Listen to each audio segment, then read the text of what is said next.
தனுசராசிக்காரர்களை பொறுத்த வரைக்குமே உங்கள் வாழ்க்கையில் 4ஆம் இடம். சூப்பர் ஸ்டார் அவர்கள் ஒன்று சொல்லுவார்கள். என்ன? ஒரு கனவு கனவாகவே இருக்கும் வரை அதன் ஆன்மா அப்படியே இருக்கும். இந்த கனவு ஒருவேளை நிஜமாயிட்டா அதை நீங்கள் எப்படி எதிர்கொள்கிறீங்கன்னு தெரியாது. காதல் காதலாகவே இருக்க ஜாலியாக இருக்கும். கல்யாணம் ஆயிடுச்சுன்னா தான் அதனுடைய ரியாலிட்டி தெரியும். இந்த மாதிரி 4ஆம் இடத்துல நம்ம இருக்கும்போது நம்ம ஒரு ஜென்ரல் மேனேஜர் ஆகணும். நம்ம அப்படி நடந்து வரும்போது டீம் மெம்பர்ஸ்லாம் அப்படி பூ போடணும். இந்த மாதிரிலாம் உங்கள் கற்பனை எல்லாம் வச்சுருப்பீங்க.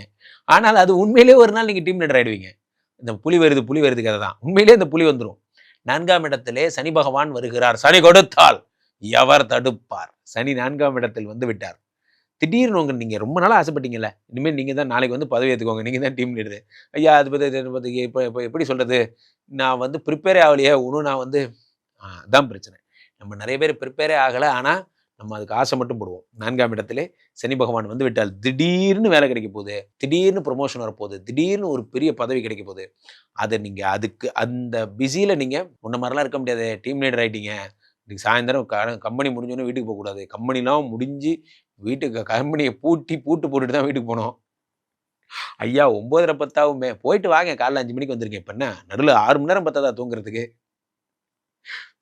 பர்சனல் லைஃபே போச்சுடா அப்படிங்கிற மாதிரி 4ஆம் இடத்துல இத்தனை பேர் இருக்கும்பொழுது சுகஸ்தானத்தில் வருவதால் இது உங்களுக்கு ஒரு ப்ரெஷர் தான். ஆனால் பாசிட்டிவாக எடுத்துக்கோங்க. நன்றாக புரிந்து கொள்ளுங்கள்.